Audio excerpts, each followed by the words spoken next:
नमस्कार दोस्तों। आज हम एक बहुत ही गहरे स्पिरिचुअल दोहे की व्याख्या करने वाले हैं, जिसे सुनकर ही मन के अंदर एक झंकार उठती है।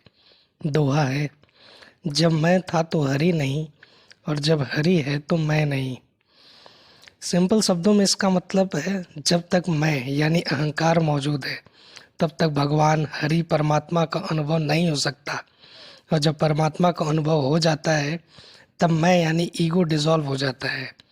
आज की इस पूरी वीडियो में हम समझेंगे इस दोहे का गहरा अर्थ क्या है, यह किस आध्यात्मिक अनुभव की ओर इशारा करता है, ईगो और गॉड के बीच कॉन्फ्लिक्ट क्यों है, रियल लाइफ एग्जांपल्स और कहानियों के जरिए हम इसे महसूस करेंगे, और अंत में इस टीचिंग को अपने जीवन में कैसे उतारा जाए। तो चलिए शुरू करते हैं इस अद्भुत स्पिरिचुअल जर्नी को। सबसे पहले दोहे को सरल शब्दों में समझते हैं। जब मैं तो हरि नहीं, मतलब जब तक इंसान अपने अंदर मैं, मेरा अहंकार, स्वार्थ लेकर चलता है तब तक भगवान का दर्शन नहीं हो सकता। ईगो और परमात्मा साथ साथ एग्जिस्ट नहीं कर सकते। जब हरि है मैं नहीं, जब व्यक्ति पूरी तरह सरेंडर कर देता है तब उसका मैं मिट जाता है। वहाँ केवल हरि है, केवल ईश्वर है, केवल एक अल्टीमेट ट्रुथ ही बसता है। यानी ईगो और गॉड का इक्वेशन बड़ा सिंपल है। जहाँ ईगो है वहाँ गॉड नहीं, और जहाँ गॉड है वहाँ ईगो नहीं। ईगो क्या है, यानी कि अहंकार क्या है? अहंकार एक फॉल्स आइडेंटिटी होती है, एक झूठी आइडेंटिटी होती है। जैसे कोई कहता है मैं इंजीनियर हूँ, मैं बिजनेसमैन हूँ, मैं सुंदर हूँ, मैं बड़ा ज्ञानवान हूँ, मैं इस रिलीजन का हूँ, उस जाति का हूँ। ये सब आइडेंटिटीज हमारे दिमाग में मैं की दीवार को खड़ी कर देती हैं। लेकिन असली सच ये है कि ये सब टेम्परेरी है। जॉब, बॉडी, नाम, पोजीशन सब बदल जाएंगे, लेकिन जो इटर्नल है वही हरि है, वही परमात्मा है। हरि यानी क्या? जब हरि का मतलब क्या है? हरि मतलब ईश्वर। हरि मतलब वो अल्टीमेट एनर्जी जो पूरे ब्रह्मांड को चला रही है। हरि मतलब कॉन्शियसनेस जो हमारे अंदर भी है और बाहर भी।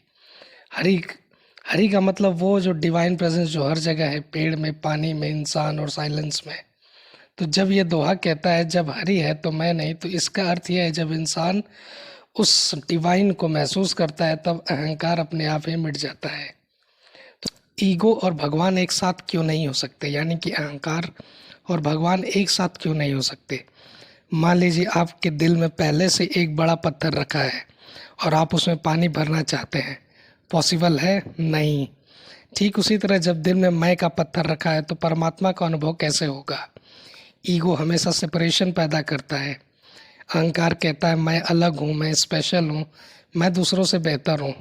लेकिन परमात्मा हमेशा यूनिटी है, सबको एक करता है। इसलिए ईगो और परमात्मा एक साथ नहीं रह सकते। उदाहरण के रूप में सूरज और दिया। कल्पना कीजिए रात का समय है, अंधेरा है, आप एक छोटा सा दिया जलाते हैं। अब तक वो दिया बहुत ही ज़रूरी था, लेकिन जैसे ही सुबह सूरज उगता है दिए की रोशनी ऑटोमेटिकली ख़त्म हो जाती है।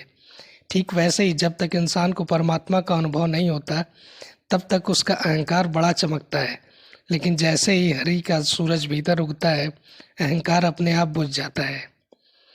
कहा जाता है कि ये दोहा कबीरदास से जुड़ा है। कबीरदास ने हमेशा अहंकार पर चोट की है। उनकी वाणी में सीधी सच्चाई होती थी।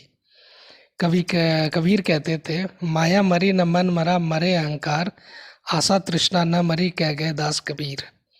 यानी अहंकार का बनना ही सबसे बड़ी मुक्ति है, और यही इस दोहे में छिपा है।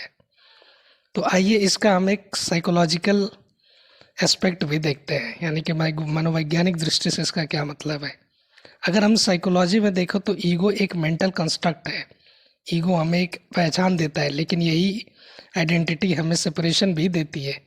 जब इंसान मेडिटेशन करता है, एकांत में जाता है, तो वह देखता है कि मैं तो सिर्फ थॉट का एक पैटर्न है, और जब ये पैटर्न टूटता है तभी असली शांति मिलती है। अब सवाल है कि ये टीचिंग हम अपनी डेली लाइफ में कैसे अप्लाई करें। मेडिटेशन करें, मन को शांत करें। जब थॉट कम होंगे ईगो भी डिसॉल्व होने लगेगा। सेल्फलेस सेवा करें, बिना किसी क्रेडिट की इच्छा करते हुए ही दूसरों की सेवा करें। लाइफ में जो भी है उसे स्वीकार करें। कंट्रोल की चाहत अहंकार को पैदा करती है। ग्रेटिट्यूड का भाव रखें, यानी कि रोज ईश्वर का धन्यवाद करें। ग्रेटिट्यूड जो है ईगो को खत्म करता है। तो दोस्तों इस पूरे दोहे का एसेंस यही है कि अहंकार और भगवान साथ नहीं रह सकते, यानी कि जब तक मैं है तब तक हरि नहीं, और जब हरि है तो मैं नहीं। इसको समझना ही काफ़ी नहीं, इसको जीना जरूरी है। मेडिटेशन, सरेंडर और सेल्फलेस लव के जरिए धीरे धीरे ईगो को हम खत्म कर सकते हैं। तो दोस्तों उम्मीद है आपको इस दोहे की गहराई समझ आई होगी।